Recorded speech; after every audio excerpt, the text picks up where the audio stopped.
এই ভিডিওতে দেখাবো মোবাইলের মাধ্যমে কিভাবে ইন্ড স্ক্রিন বসানো যায়। ইন্ড স্ক্রিন বসালে কি হয় জানেন? ইন্ড স্ক্রিন বসালে আপনার ভিডিও প্রচুর পরিমাণে ভাইরাল হইতে পারে, ভিউজ আসতে পারে। ফর এক্সাম্পল, আপনি আপনার চ্যানেলে অনেকগুলো ভিডিও আপলোড করছেন, আপনার চ্যানেলে এমন একটি ভিডিও আছে, সে ভিডিওটি কিন্তু অনেক পরিমাণ ভাইরাল হয়েছে। সেই ভিডিওটির শেষে দুইটা ইন্ড স্ক্রিন বসাইছেন। যেহেতু আপনার ভিডিওটি ভাইরাল হয়েছে, সেহেতু আপনার ভিডিওটি অডিয়েন্স সম্পূর্ণ দেখবে এবং দেখতে দেখতে যদি শেষ পর্যায়ে চলে যায়, যদি অন্য একটি ভিডিওর থাম্বনেল দেখে, ইন্ড স্ক্রিন দেখে, সেই ভিডিওতে কিন্তু ক্লিক করবে এবং সেই ভিডিও যদি ভালো লেগে যায়, সেখানে ওয়াচ টাইম আসবে এবং ভিউ আসবে। পরবর্তী সেই ভিডিওটি ভাইরাল হওয়ার সম্ভাবনা অনেক বেশি থাকে। আজকে আমি দেখাবো আপনার হাতের ফোন দিয়ে ইউটিউবের ভিডিওর শেষে কিভাবে ইন্ড স্ক্রিন বসানো যায়। প্রিয় দর্শক, এই চ্যানেলটি অত্যন্ত নতুন চ্যানেলটি সাবস্ক্রাইব করে আমার সাথে থাকবেন পরবর্তী ভিডিও দেখার জন্য। বেশি কথা না বলে চলে যাব মোবাইল স্ক্রিনে।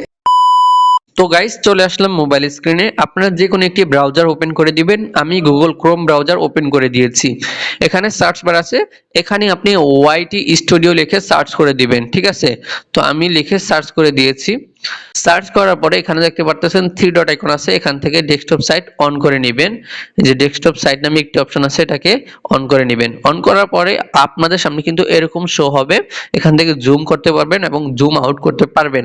এখানে দেখতে পারতেছেন ইউটিউব স্টুডিওর একটি ওয়েবসাইট চলে আসছে। দেন ওয়েবসাইটের উপরে একটি ক্লিক করে দিবেন।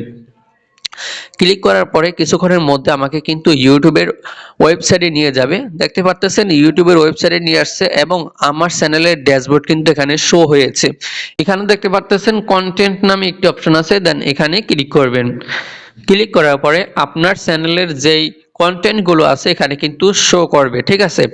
আপনি যে ভিডিওর শেষে ইন্ড স্ক্রিন বসাইতে চান সেই ভিডিওতে একটি ক্লিক করবেন। তো আমি হচ্ছে উপরে এই ভিডিওতে ইন্ড স্ক্রিন বসাবো, তো ভিডিওর উপরে একটি ক্লিক করব। ক্লিক করার পরে এখানে দেখতে পাচ্ছেন কলম একটি আইকন আছে। আমি যদি একটু জুম করে দেখে আপনারা দেখতে পারবেন, এই যে কলম আইকন আছে, এখানে একটি ক্লিক করে দিবেন।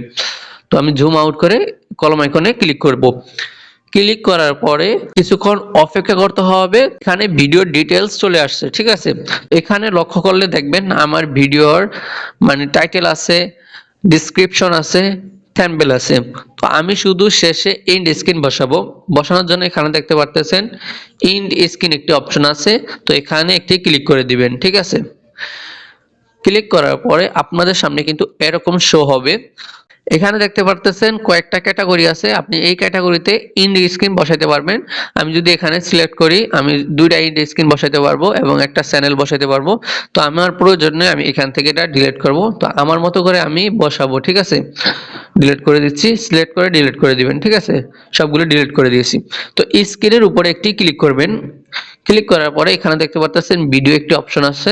তো এই ভিডিওর উপরে একটি ক্লিক করলে কিন্তু আপনার চ্যানেলে যে ভিডিওগুলো আছে এখানে শো করবে। যদি প্লে লিস্টে ক্লিক করেন, আপনার চ্যানেলে যে প্লে লিস্ট আছে সেগুলো ক্লিক করবে। এখানে সাবস্ক্রাইবে যদি ক্লিক করেন, আপনার চ্যানেলে যারা সাবস্ক্রাইব করছে তাদেরকে আপনি খুঁজে পাবেন। এখানে হচ্ছে চ্যানেল, আপনি যে কোনো চ্যানেল এখানে অ্যাড করতে পারেন, ঠিক আছে? সিম্পল, আমি ভিডিও অ্যাড করব, তো ভিডিওতে ক্লিক করব। ক্লিক করার পরে এখানে দেখতে পারতেছেন একটি কার্ড কিন্তু চলে আসছে। তো এই কার্ডটি আপনি আপনার ভিডিওর যে কোনো অংশে বসাইতে পারবেন। তো আমি হচ্ছে উপরে একবারে কর্নারে বসাই দেব। এখানে দেখতে পারতেছেন একটি অপশন আছে চুজ স্পেসিফিক ভিডিও, তো এখানে একটি ক্লিক করে দিবেন। ক্লিক করার পরে আপনার চ্যানেলের যে ভিডিওগুলো আছে এখানে কিন্তু শো করবে। আপনি এখান থেকে যে কোনো ভিডিও ইন্ড স্ক্রিনে অ্যাড করতে পারবেন। তো আমি এখান থেকে এই ভিডিওটি ইন্ড স্ক্রিনে অ্যাড করব। ভিডিওর উপরে ক্লিক করলে কিন্তু অ্যাড হয়ে যাবে অটোমেটিক। দেখেন আমার ভিডিওটি কিন্তু এখানে অ্যাড হয়ে গিয়েছে।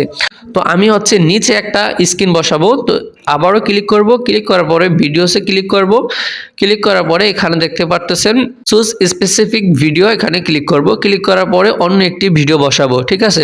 দেখতে পারতেছেন ভিডিও কিন্তু চলে আসছে। এখান থেকে আমি দুইটা ভিডিও বসিয়ে দিয়েছি, ঠিক আছে? তো আমি একটা প্লে লিস্ট বসাবো। বসানোর জন্য এখানে আবারও ক্লিক করব স্ক্রিনের উপরে। সো ক্লিক করলাম। ক্লিক করার পর এখানে দেখতে পারতেছেন 2 নম্বরে একটি অপশন আছে প্লে লিস্ট। তো এখানে প্লে লিস্টে ক্লিক করব। ক্লিক করার পরে আপনার চ্যানেলের যে প্লে প্লে লিস্টগুলো আছে এখানে কিন্তু শো করবে, ঠিক আছে। তো আপনি প্লে লিস্টের উপরে অবশ্যই ক্লিক করবেন। ক্লিক করার পরে আপনার প্লে লিস্টটি কিন্তু ভিডিও স্ক্রিনে চলে আসবে। আপনি যে কোনো জায়গায় আপনার মন মতো দিয়ে দিতে পারবেন। তো আমি দিয়ে দিলাম। আপনি চাইলে এখানে চ্যানেলও অ্যাড করতে পারবেন। আসলে এই স্ক্রিনগুলো বসালে কি হয়, আপনার একটা ভিডিও ভাইরাল হয়েছে, তো সেই ভিডিও কিন্তু দর্শক বা অডিয়েন্স পুরো ভিডিও দেখতেছে, ঠিক আছে। আপনি যদি এন্ড স্ক্রিন দিয়ে থাকেন তো ভিডিও অডিয়েন্স মানে দেখতে দেখতে শেষ করবে, শেষের পরে আপনার এই ভিডিওগুলো দেখবে, দেখার পরে এই ভিডিওতে ক্লিক করবে এবং এই ভিডিওগুলোর ভিউজ কিন্তু জেনারেট হবে, ঠিক আছে। এইভাবে আরেকটা ভিডিও কিন্তু ভাইরাল হইতে পারে, মানে ভাইরাল হওয়ার অনেক সম্ভাবনা থাকে। এখানে দেখতে পাচ্ছেন সেভ নামে একটি অপশন আছে, দেন সেভে ক্লিক করব। ক্লিক করার পরে আমার এই ভিডিওতে এন্ড স্ক্রিন অ্যাড হয়ে গিয়েছে, ঠিক আছে। তো আমার এখানে কাজ শেষ। আমি মোবাইলের ব্যাক বাটনে ক্লিক করে চলে আসব ইউটিউব স্টুডিওর হোম স্ক্রিনে, ঠিক আছে। প্রিয় দর্শক, ভিডিওটি এই পর্যন্তই। ভিডিওটি কেমন লাগছে অবশ্যই কমেন্ট করে জানাবেন এবং প্রতিনিয়ত ইউটিউবের আপডেট অথবা ফেসবুকের আপডেটের ভিডিওগুলো দেখতে এই চ্যানেলটি এক্ষুনি সাবস্ক্রাইব করে আমার সাথে থাকবেন। আজকে এখানে শেষ করছি। পরবর্তী দেখা হবে অন্য কোনো ভিডিওতে অন্য কোনো টপিক নিয়ে।